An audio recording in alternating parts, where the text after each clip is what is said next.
Pues la Capilla Sixtina está dentro de lo que es la Ciudad del Vaticano.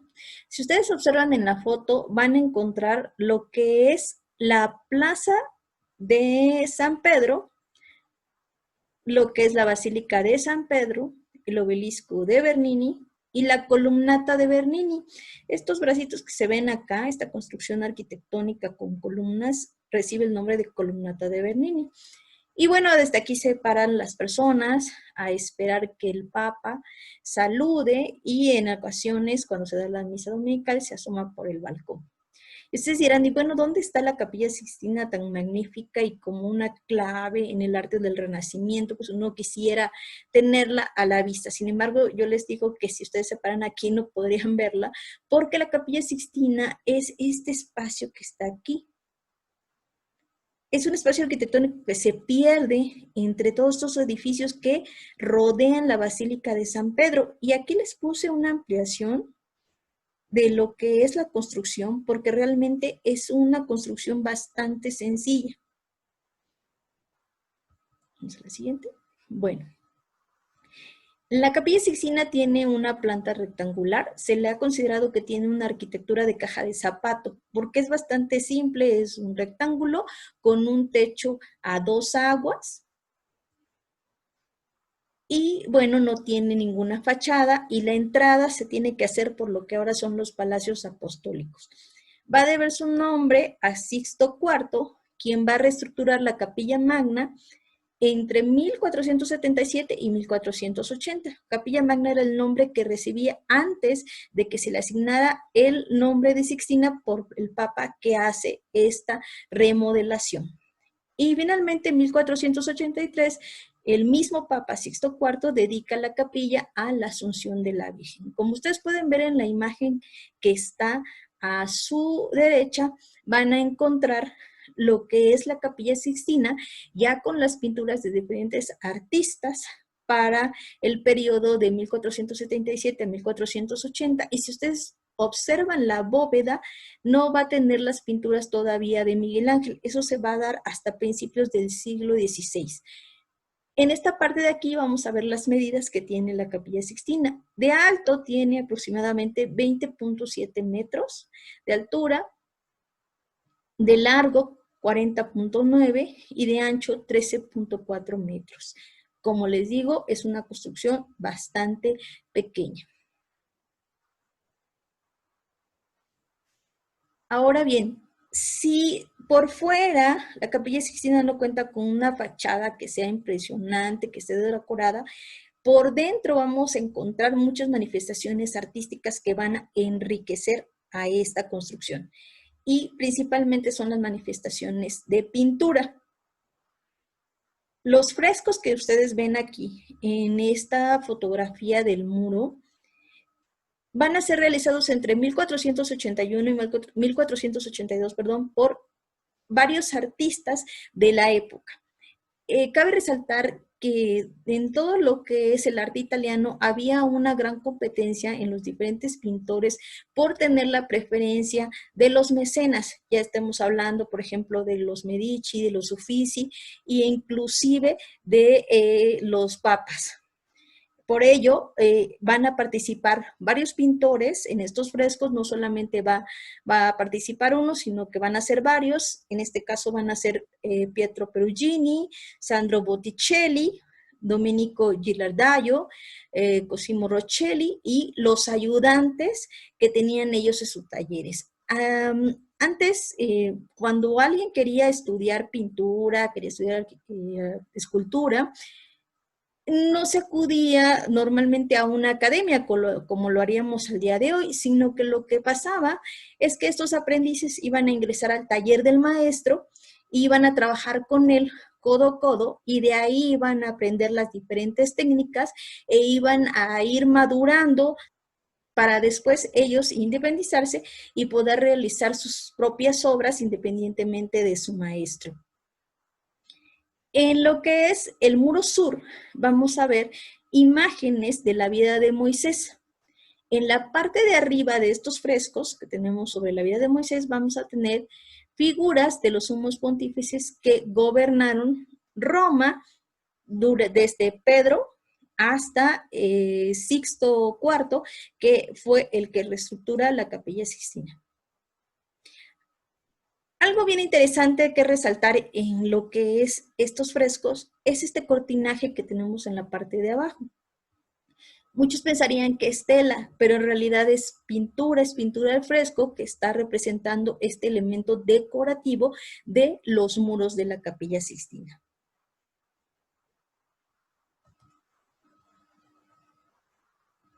En el muro norte vamos a encontrar otras escenas, pero ahora las vamos a encontrar sobre la vida de Cristo.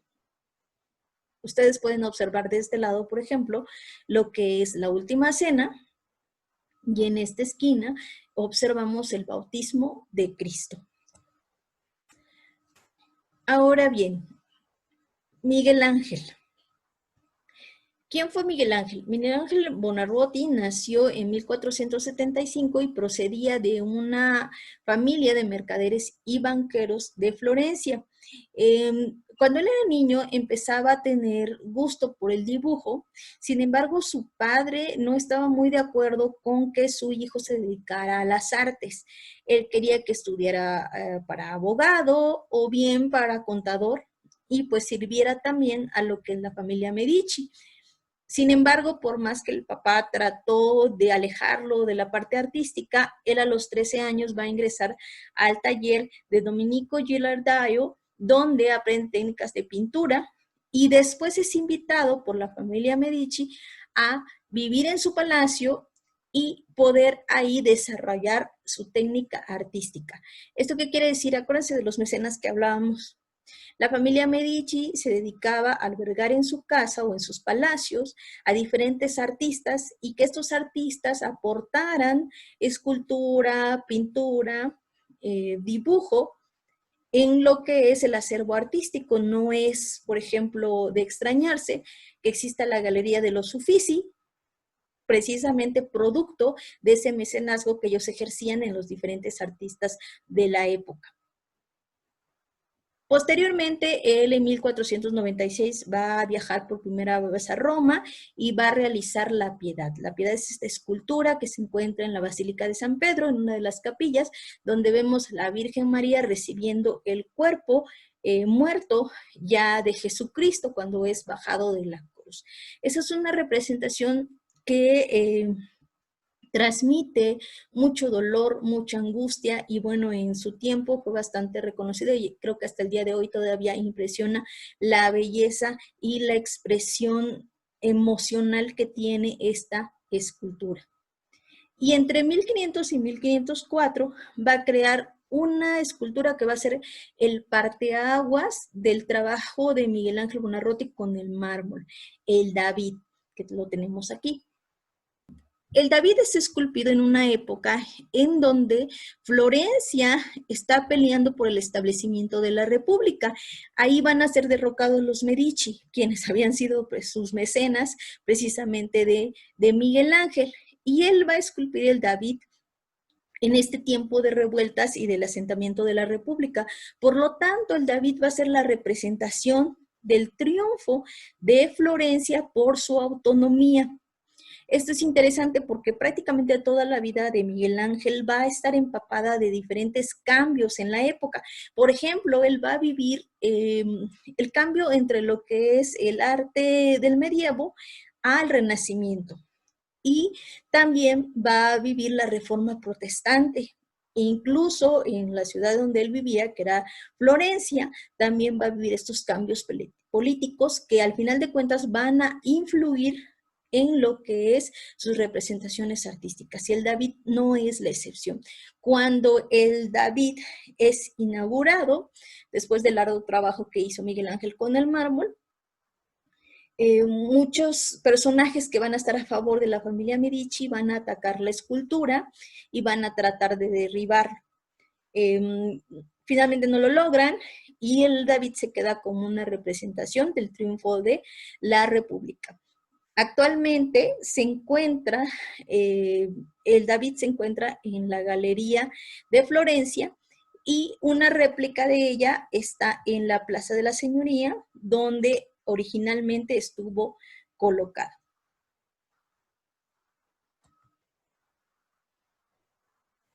Como dijimos, Miguel Ángel había ido en varias ocasiones a Roma y había trabajado con algunos papas.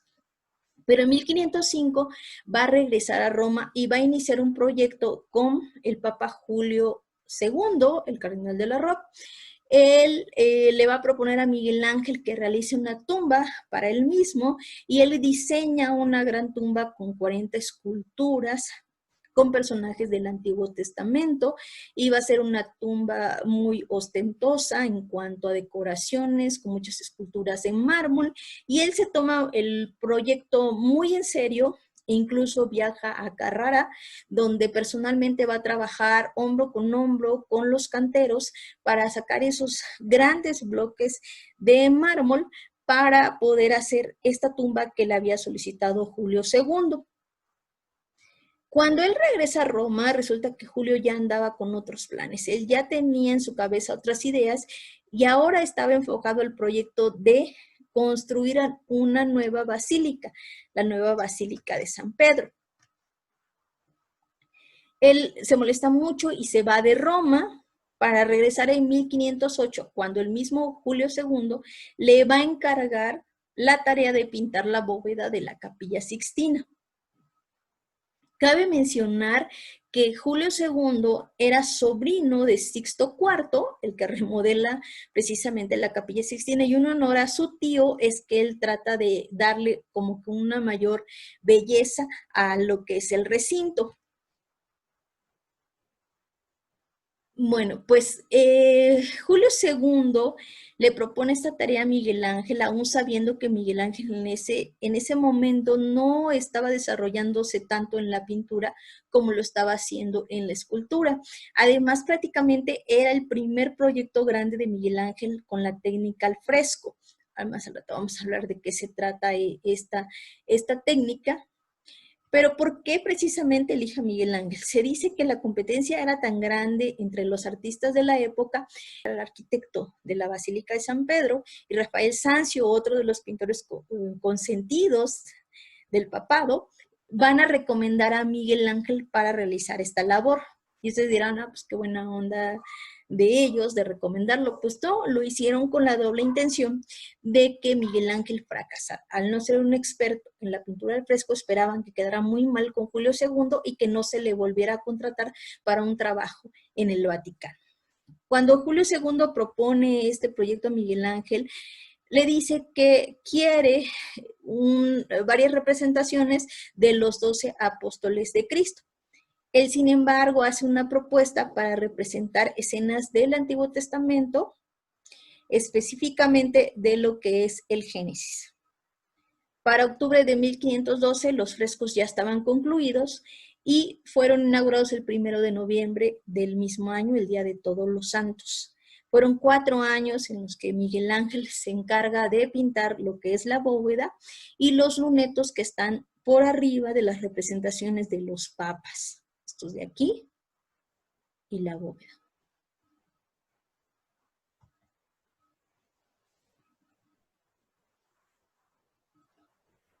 Aquí tenemos una vista de lo que es la bóveda de Miguel Ángel. Abarca 460 metros cuadrados y hay más de 300 personajes representados.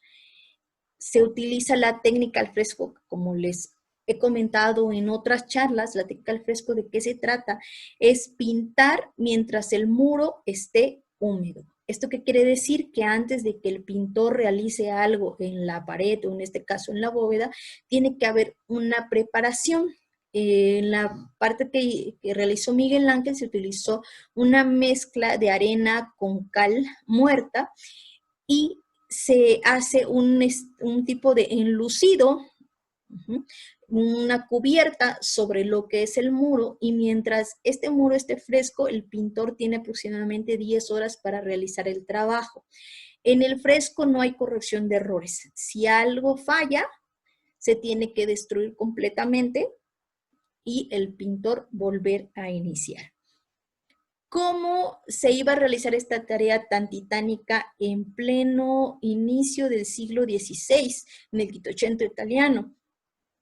Bueno, lo que hace Miguel Ángel es que él va a realizar varios bocetos en donde va a representar todas las figuras y escenas que va a plasmar en los muros. Después, con ayuda de sus aprendices, los se va a trasladar al tamaño original que van a tener estas pinturas. Estos grandes bocetos, si lo queremos ver así, se van a estar perforando. Posteriormente, cuando el muro ya está preparado, se pone el boceto a tamaño real y con una especie de carboncillo o bolsita que tiene un polvo de color oscuro se va a estar marcando las orillas de la pintura. O sea, prácticamente se va a estar como calcando el boceto que se hizo hacia lo que es la pared. Después, entonces, sí viene el maestro que va a definir los colores, va a colocar las primeras capas de pintura, va a definir las imágenes y posteriormente los detalles. A esta técnica del traslado de boceto a lo que es la pared se le llama sinopia y se refiere precisamente a los dibujos preparatorios.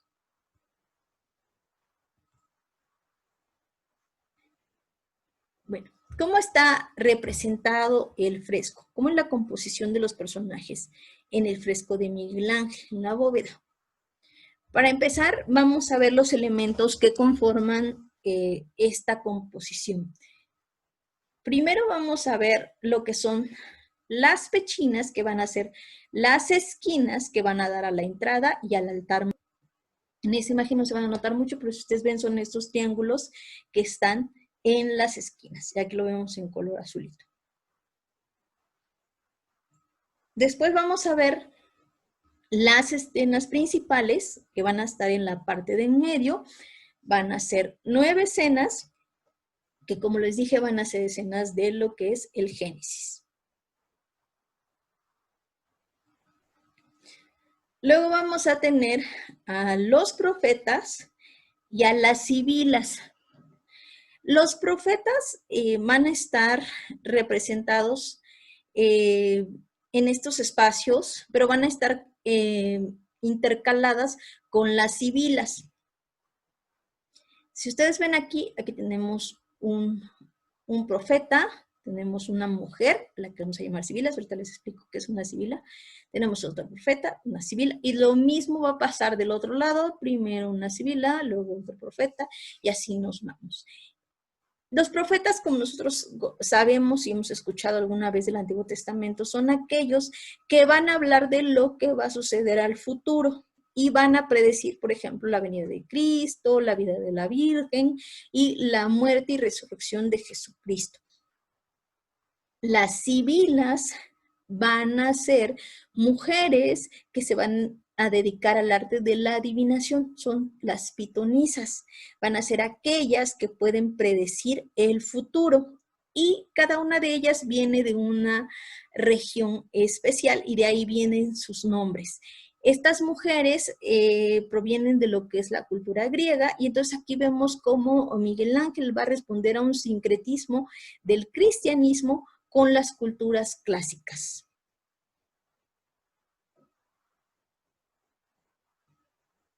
Y por último, en lo que son las enjutas que nosotros tenemos aquí, que son estos triángulos que ustedes ven, y en los lunetos también que habíamos visto que están a los costados de los muros, van a estar personajes que son los ancestros de Cristo. Todos aquellos reyes y personajes importantes del pueblo judío que van a preceder a Cristo y que van a tener un vínculo familiar con él. Acuérdense que Cristo se ha considerado rey de reyes porque dentro de su línea familiar habían personajes importantes de la cultura judía.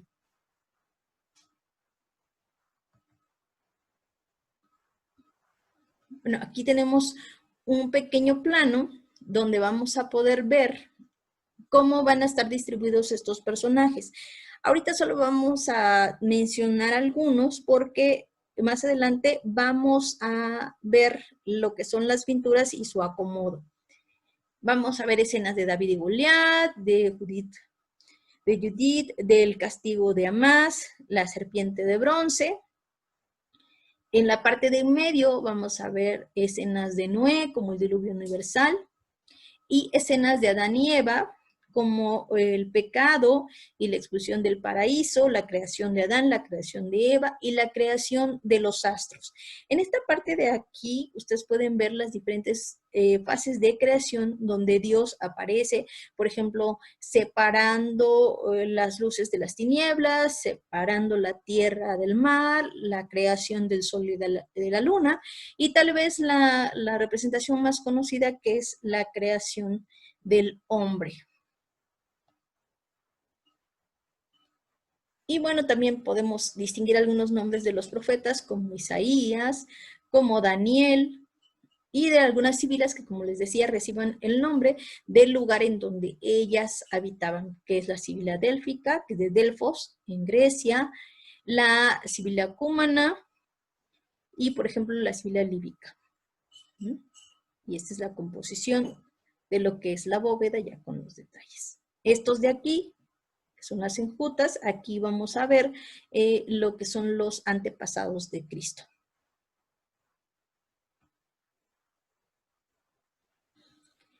Y en lo que es la pared que ocupaba el altar, vamos a ver que Miguel Ángel va a realizar una pintura llamada El Juicio Final o El Juicio Universal. También va a ser un fresco, pero no lo va a pintar inmediatamente después de concluir lo que es la Sixtina, sino que van a pasar ciertas décadas en donde él va a regresar casi 30 años después, cuando va a ser invitado de nuevo para pintar este espacio. Entre 1536 y 1541 es que Miguel Ángel va a regresar. Cuando termina de pintar la bóveda, tanto el Papa como los invitados a la inauguración quedaron maravillados con las pinturas de Miguel Ángel. Se dijo que era algo que nunca se había visto en el arte hasta esa época, y hasta el día de hoy el símbolo del Renacimiento en cuanto a pintura sigue siendo la bóveda de la Capilla Sixtina.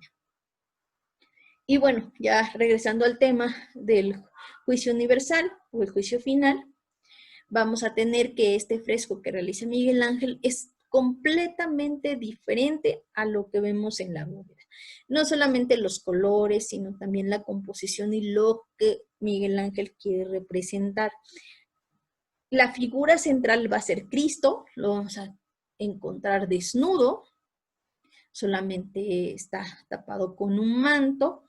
Cristo va a estar haciendo el papel de juez, va a tener la mano levantada como si quisiera dar una sentencia, y a un lado va a estar María.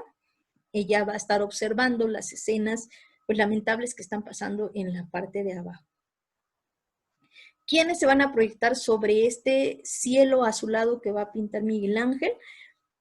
Van a ser, por ejemplo, los condenados, que vemos de este lado, van a ser los salvados, pero también van a estar doctores de la iglesia, van a estar santos, van a estar ángeles en toda la parte que rodea a Jesucristo. En la parte de arriba vamos a ver ángeles pasionarios. ¿Quiénes son estos ángeles?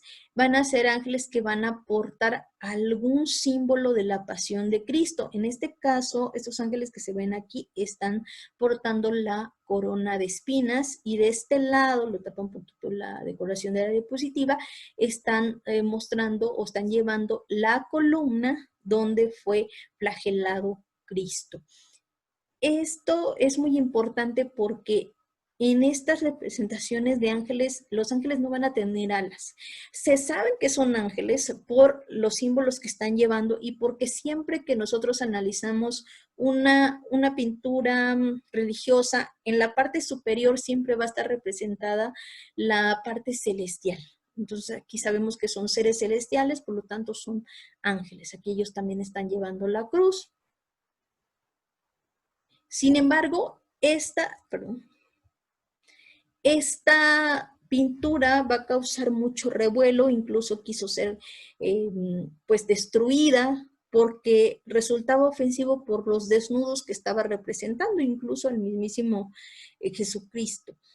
Entonces, en el Concilio de Trento, en la congregación que se hace en 1564, se ordena que se cubran las partes indecentes o obscenas de la pintura. Este trabajo se le va a encomendar a Daniel Riccarelli, llamado desde ese entonces el Braguetone. Él se va a encargar de tapar aquellas figuras que mostraban sus partes íntimas y que resultaba ofensivo, pues, para los ojos de esa época. Recordemos que estábamos hablando del Quinquecento italiano, siglo XVI, ¿no? Ahorita no nos espanta y decimos, ay, no tiene nada de malo. Sin embargo, pues en ese tiempo sí podría llegar a considerarse una muestra obscena.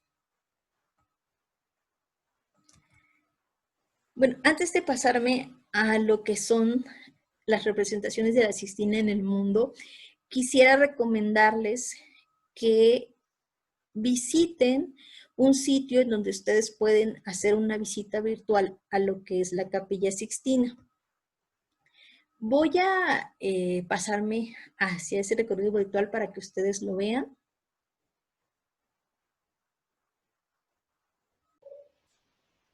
Bueno, pues ya estamos en el sitio que ofrece la visita virtual a lo que es la Capilla Sixtina. Yo les invito que entren en Google, por ejemplo, y escriban ahí visita virtual a la Capilla Sixtina y les va a aparecer una página de los museos vaticanos donde ustedes pueden ingresar a esta visita que vamos a utilizar el día de hoy. Pues estamos justamente en lo que es la entrada de la Capilla Sixtina. Como ustedes pueden ver, es un espacio bastante pequeño. Normalmente los que han visitado el Vaticano y han tenido la oportunidad de entrar saben que es una visita con mucha gente alrededor tuyo y además que es bastante rápida. O sea, tienes un flujo de personas y tienes a los vigilantes que te están pidiendo continuamente de que avances. En ocasiones a lo mejor no se disfruta de la manera que uno quisiera, ya que pagaste un viaje para ir hasta allá, pero al final de cuentas son reglas que hay que cumplir por la afluencia de personas que visitan este sitio. Entonces, realizar una visita virtual pues es muy buena opción y además pues en estos tiempos de contingencia que tenemos que hacer uso de estas herramientas digitales, pues a mí me parece muy buena opción para ir conociéndolo. Como les decía, en las partes del muro laterales vamos a ver historias sobre la vida de Moisés, historias sobre la vida de Cristo, del lado derecho y del lado izquierdo de la vida de Moisés. Aquí al final vamos a ver el juicio final y la bóveda de Miguel Ángel. Voy a avanzar un poquito porque quiero que vean esta reja de aquí. Okay. Quiero que observen el cortinaje del que hablábamos, que está hecha también al fresco. Aquí. Un poquito más. Porque quiero que primero veamos los frescos que fueron pintados anteriores a Miguel Ángel. Aquí vemos a lo que son los frescos con las pinturas de los pontífices. Y en estas primeras escenas de la vida de Moisés, vamos a ver primero el hallazgo de Moisés. Acuérdense que a Moisés lo van a encontrar en una cesta y de ahí lo van a llevar a vivir al palacio. Después vamos a ver más escenas sobre la vida de Moisés. Me voy a tratar de mover un poquito para que ustedes observen las escenas. Yo creo que ahí ya se ve mejor.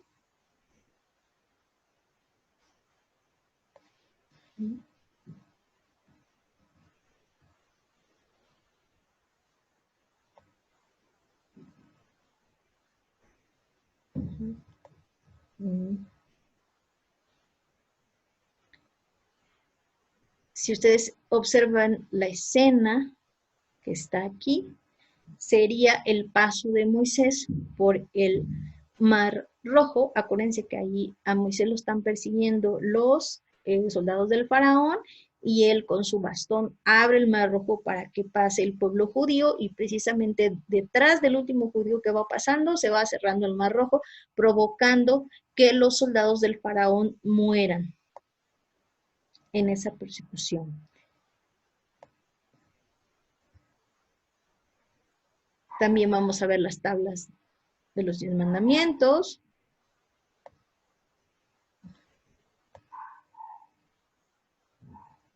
Aquí vemos las tablas de los 10 mandamientos. Aquí, déjenme me acerco tantito para que lo vean. Ahí se ve que viene Moisés con lo que son las tablas. Y voy a salir.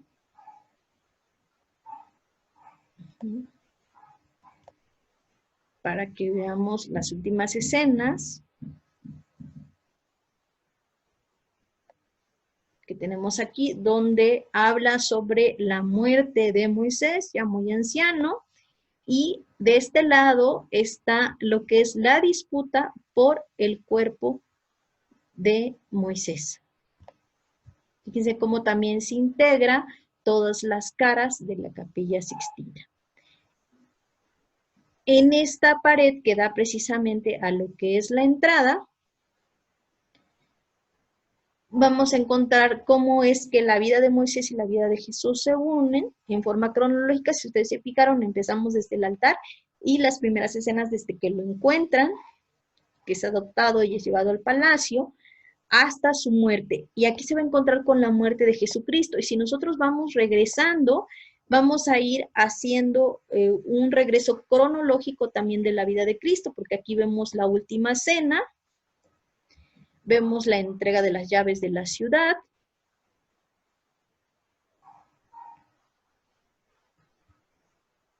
el sermón en la montaña o en el monte Olivo. Voy a regresar para que vayamos viendo estas escenas que son maravillosas. Aquí vamos a ver una pintura sobre la vocación de los apóstoles.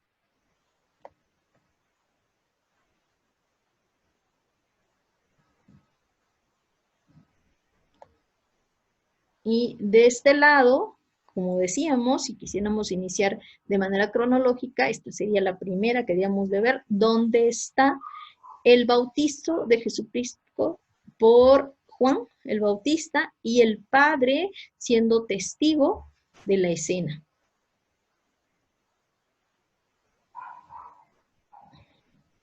En esta escena vemos las tentaciones de Cristo. Y bueno, aquí quisiera mostrar el juicio final para no alejarnos. Vemos el altar. Voy a mover tantito para desde este punto hacer la vista hacia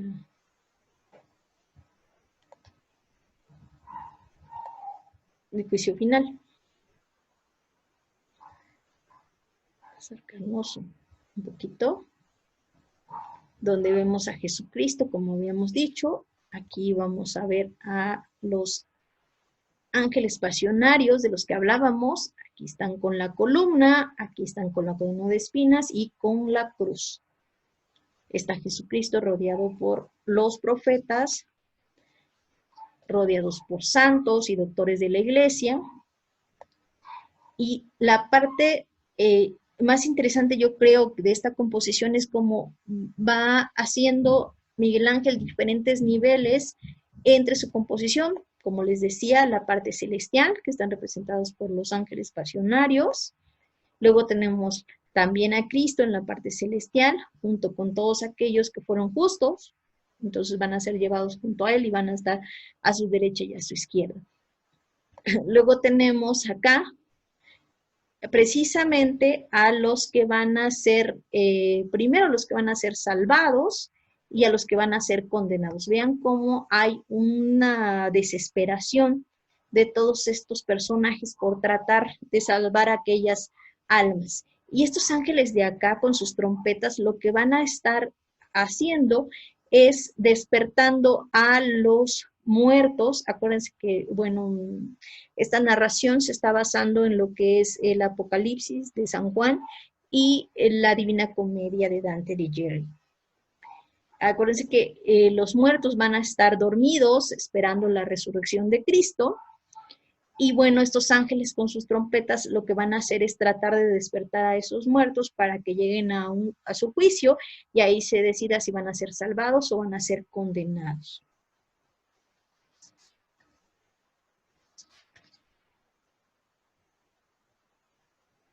Y en esta parte de acá se va a ver otra vez el sincretismo entre la cultura griega y el cristianismo, porque aquí vamos a ver una barca que era utilizada para llevar a los que transitaban a la muerte hacia, van a ser llevados ante el dios Minos, quien va a decidir el destino de sus almas. Entonces aquí vemos que los están subiendo a esta barca de Caronte y esa barca va a ser quien va a transportar a estas almas que acaban de morir.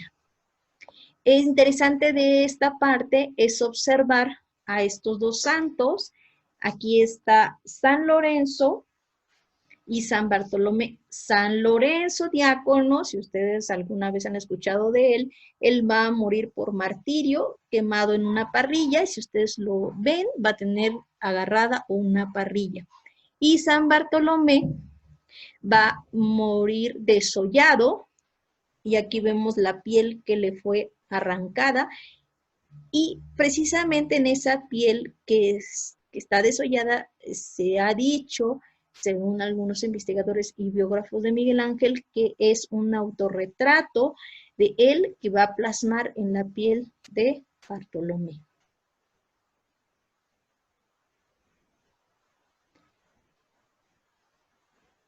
Es muy contrastante a lo que tenemos alrededor, en cuanto a pintura de alrededor, pero también va a dejar un mensaje muy claro. Aquí parece que fue lo que fue muy criticado en la época, porque pareciera que Miguel Ángel no quería mostrar el lado compasivo de Dios, ni que la salvación iba a ser a través de la iglesia, que al final de cuentas es el mensaje que querían mostrar pues los sumos pontífices de la época. Ahora, para mostrar la bóveda, me voy a ir al principio, lo que es la entrada, porque la lectura de la bóveda, lo ideal sería hacerlo desde la entrada de la Capilla Sixtina hacia lo que es el altar. Entonces voy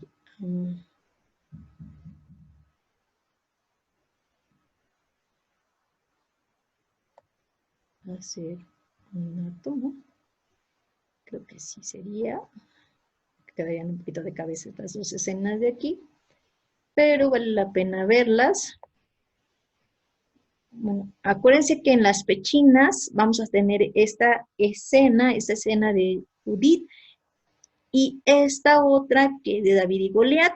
Si ustedes recuerdan ese pasaje bíblico, tenemos que David va a vencer al gigante Goliat, y aquí ya lo vemos vencido. Vean el tamaño del gigante, vean a David que después de derrocarlo le va a estar cortando la cabeza. Aquí vemos la escena donde está levantando su espada contra el gigante.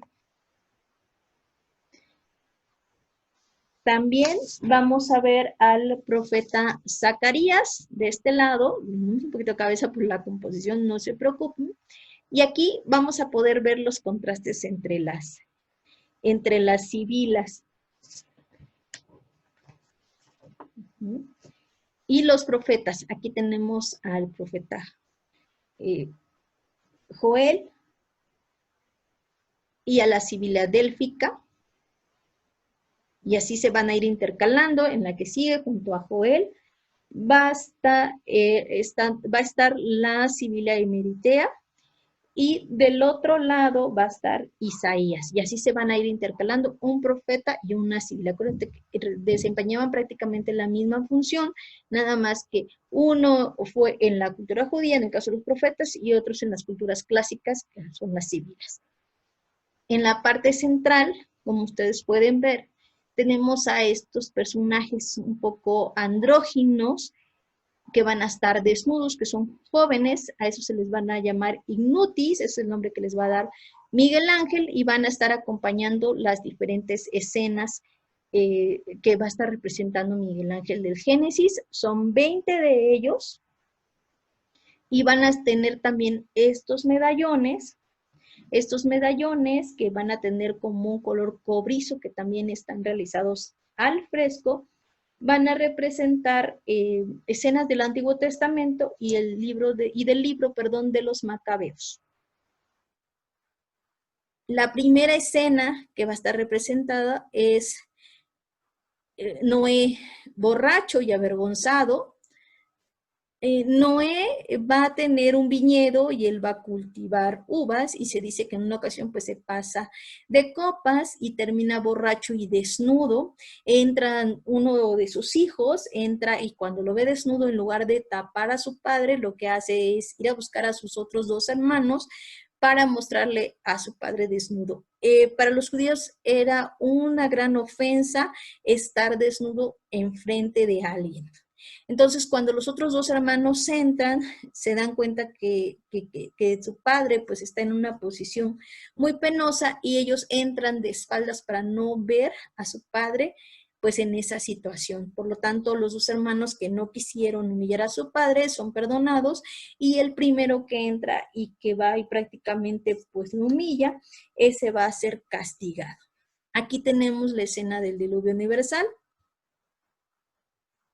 Esta escena es bien interesante porque es la primera que va a realizar Miguel Ángel en la bóveda. Un dato bien interesante es que él en muchas ocasiones no se sentía satisfecho con la escena, y entonces la realizaba, no le gustaba y rompía lo que era el enlucido, y volvía a construir el enlucido y volvía a pintar, y así hasta que estuvo satisfecho con el trabajo que había hecho. Si ustedes se fijan, en esta escena del diluvio hay un número grande de personajes, muy fuerte, y en las siguientes vamos a ver una disminución de personajes, y esto es porque él se da cuenta que en tan poquito espacio metió demasiados personajes que a lo mejor no eran tan necesarios, y entonces él mismo va evolucionando tanto en la composición de la pintura como en su técnica. Se dice que Miguel Ángel se tardó mucho en lo que fueron las primeras escenas que pintó, porque iba entendiéndose también como artista. Aquí vemos el sacrificio de Noé, posterior a lo que es la salvación en la barca, y después vamos a ir con las escenas prácticamente de la creación. Para ello voy a avanzar un poquito más al centro para poderlas ver bien.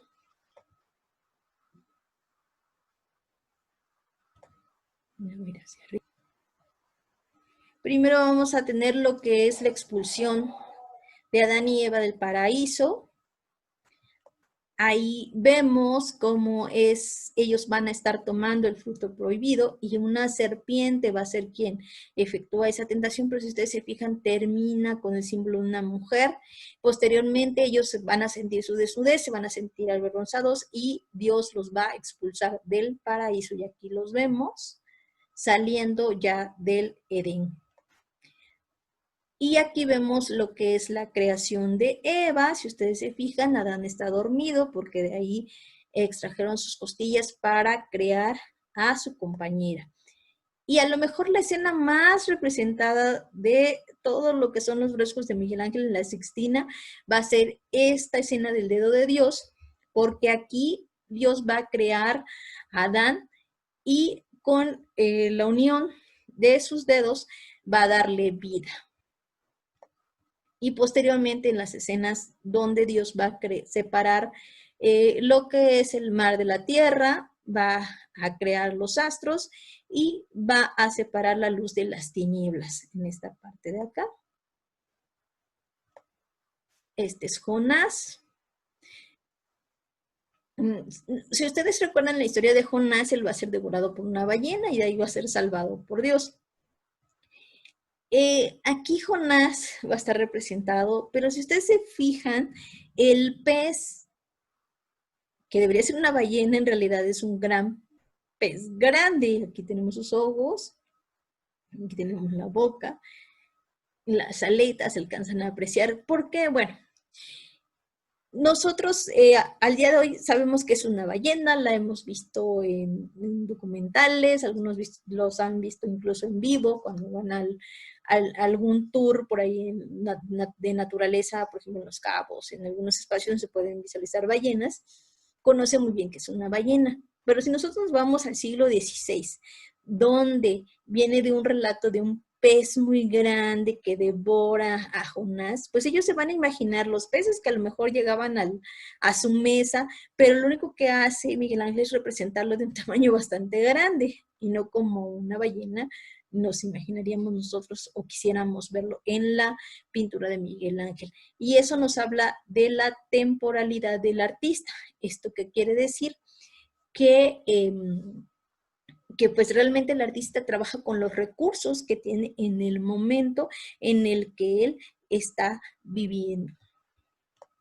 Otra de las características de los personajes que está Miguel Ángel representando, y me quedo aquí en Jonás, es el escorzo, que es estas posiciones un poco torcidas, un poco forzadas, que lo que hacen es darle movimiento a la pintura.